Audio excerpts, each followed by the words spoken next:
Angel Reese just got traded to the Atlanta Dream, and her new teammates basically roasted her at the welcome press conference before she even played a single game. One of her new teammates said something so cold that the room went quiet with an awkward silence. These aren't haters from outside, these are her own teammates, the people she's supposed to win a championship with, and they already sound like they can't stand her. We're going to get to exactly what was said in a minute, but first you need to understand the full picture of how Angel Reese burned every bridge in Chicago before walking into that building with a smile. So what exactly did Atlanta just sign up for? Do you think Atlanta will fire Angel Reese this season? Let me know down in the comments below. Now let's bring up the players. Introducing Ryan Howard, Alicia Gray, Naz Hillman, Brianna Jones, Jordan Canada, and Angel Reese.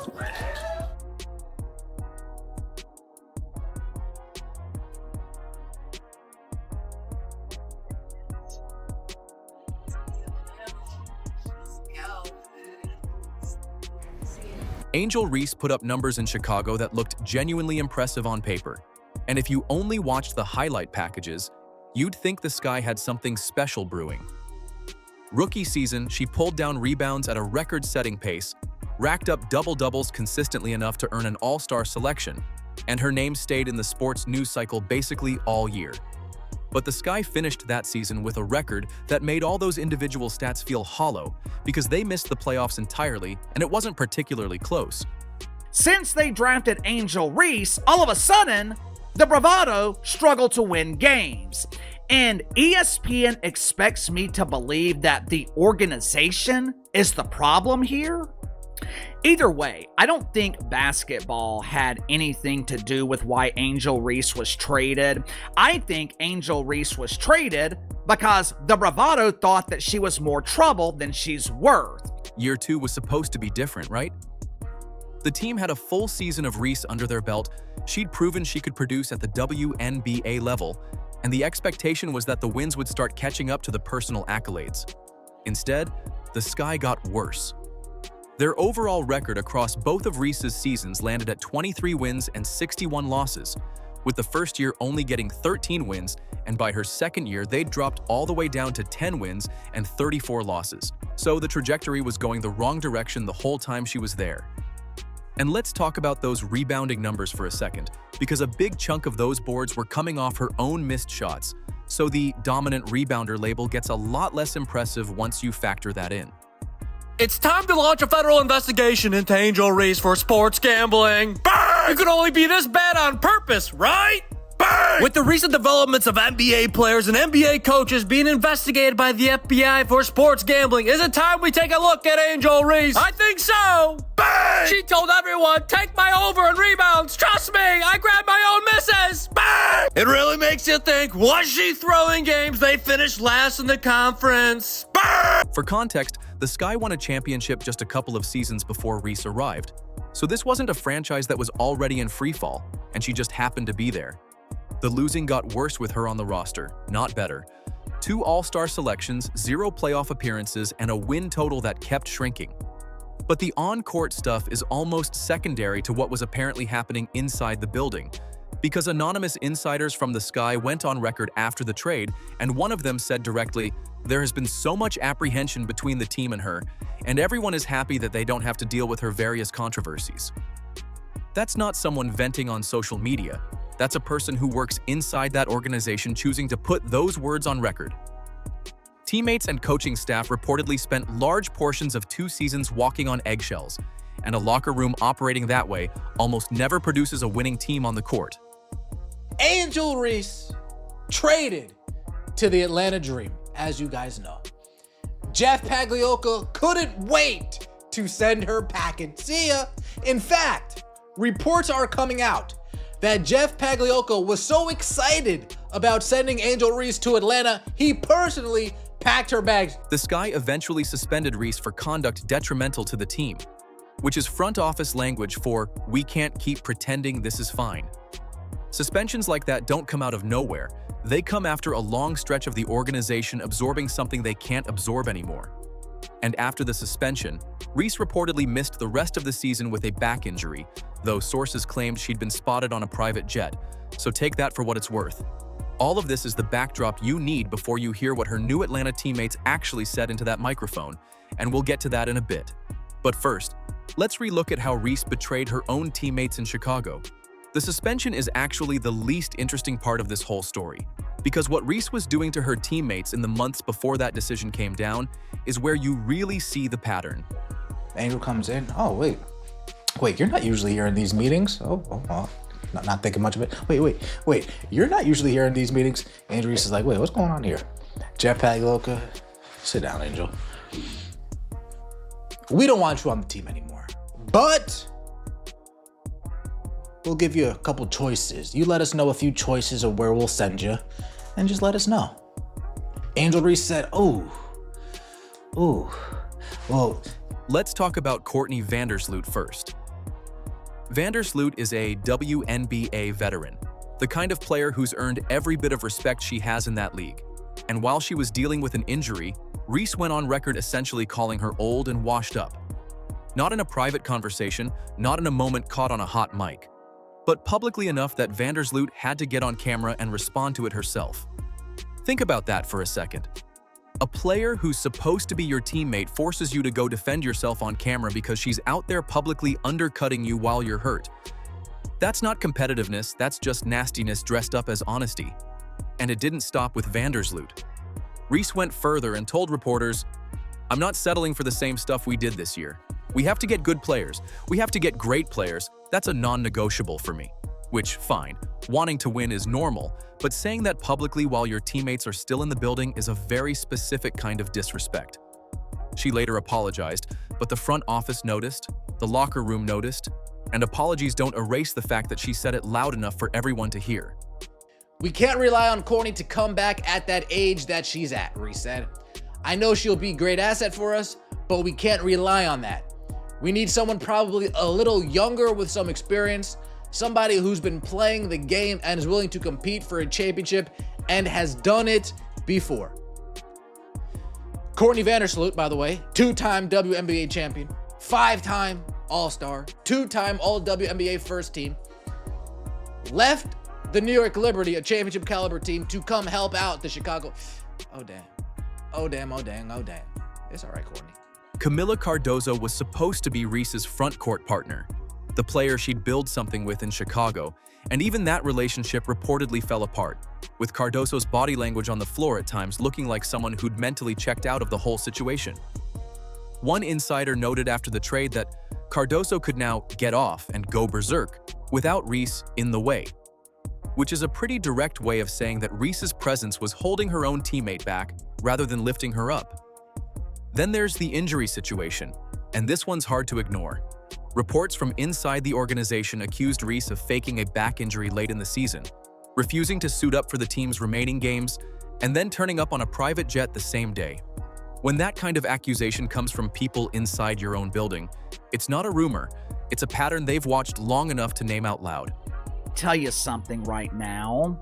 Unless there are extenuating circumstances, and the circumstances have got to be major, teams do not trade superstar players because they're outspoken. Teams do not send away their cash cow because they're difficult to work with. By the time the Sky pulled the trigger on the trade, they reportedly accepted 2 first-round picks, which most front offices would consider below market value for a 2-time All-Star, and they took that deal anyway. Chicago wasn't trying to win the trade. They were trying to end something. Reese's response was to call Atlanta an Angel's Dream and talk about fresh starts, without a single public word of thanks to the Chicago fan base that had supported her for 2 years. Most welcome press conferences are painfully boring. Everyone smiles and talks about buying in and wanting to win, and you sit through 15 minutes of nothing just to get one usable soundbite. The Atlanta Dream's introductory press conference for Angel Reese was not that. It was something else entirely, and the players doing the most damage were supposed to be on her side. Question actually for everyone but Angel. How would you guys no offense, how would you guys describe what it was like playing against her the last 2 years? I mean, anytime Angel's been on the other side of the court, I think I've had about 30.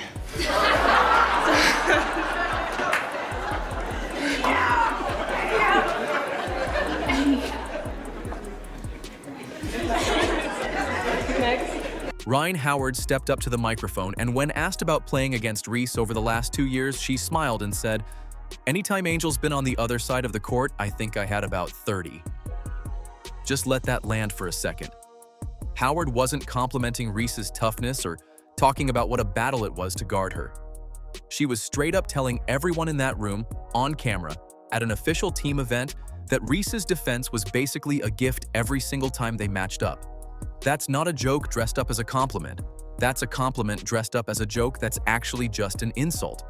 I text Angel, and I was like, I ain't gonna lie, last year, I love playing against Chicago because I had my best games. And Howard wasn't alone. Alicia Gray, one of the Dream's best players, went next and admitted, I text Angel, and I was like, I ain't gonna lie, last year I loved playing against Chicago because I had my best games. So Gray loved playing against the team Reese was supposed to be carrying, because that's where Gray put up her best numbers. Gray actually texted Reese to tell her this personally, which somehow makes it even more brutal, because at least she was honest about it to her face before saying it on camera for the whole internet to watch. Angel's annoying as hell. Then Naz Hillman just skipped the diplomacy altogether and said, Angel's annoying as hell. No build-up, no softening, just that, into a live microphone, at a press conference in front of cameras. Hillman did follow it up by saying it was great that Reese was now on their side, but by that point the damage was already out there and nobody was focused on the recovery line. Picture this, you're Angel Reese, you've just been traded. You're sitting there trying to project a fresh start, and your new teammates are publicly lining up to tell a room full of reporters that you can't guard anyone, that you made their stat sheets look great, and that you're annoying. These aren't strangers. They're the people who'll be in the locker room with her every single day for a full season. And they opened the relationship by airing exactly what they think on the record. So the Atlanta Dream teammates basically said, we were able to do anything we wanted at absolute will. We became Jedis on the court against the Chicago Sky. We just thought about cooking their ass. Shit started roasting on the court. We started cooking ribs and chicken right there on the court. The annoying comment is the one that should actually worry Atlanta's front office the most, because annoying in a locker room doesn't mean she plays her music too loud.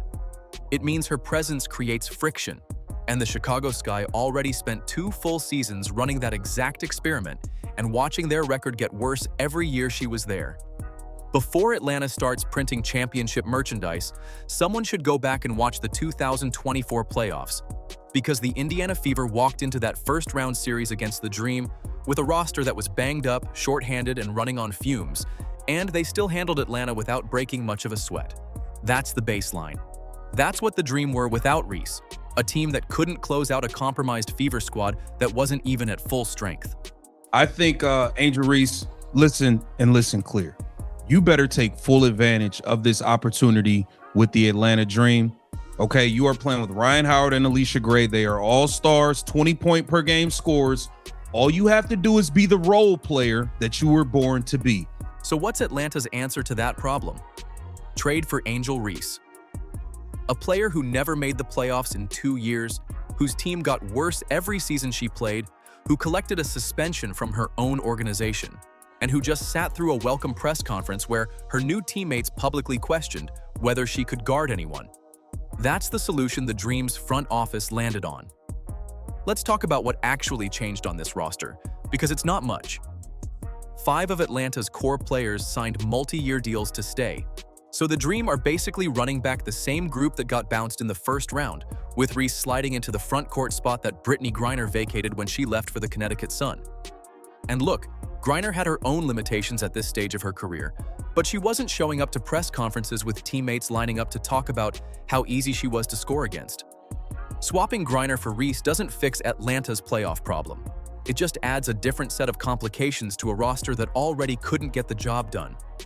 The Atlanta Dream now look like a team on paper with Ryan Howard, with Alicia Gray, with Brittany Griner, and now the league's top rebounder added to their roster. Atlanta should, and I think they won. I think they went 30-14 last season. Atlanta should be a title contender, although I'm very suspicious because I think Angel Reese is a poison and a toxin that has been added to that locker room.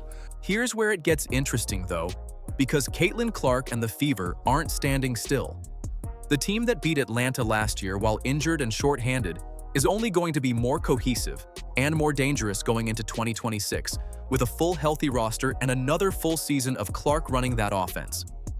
Atlanta's front office is betting that Reese's interior presence flips the equation against Indiana, but Chicago ran that same bet for 2 full years and ended up with a worse record each time and a locker room that insiders described as a disaster.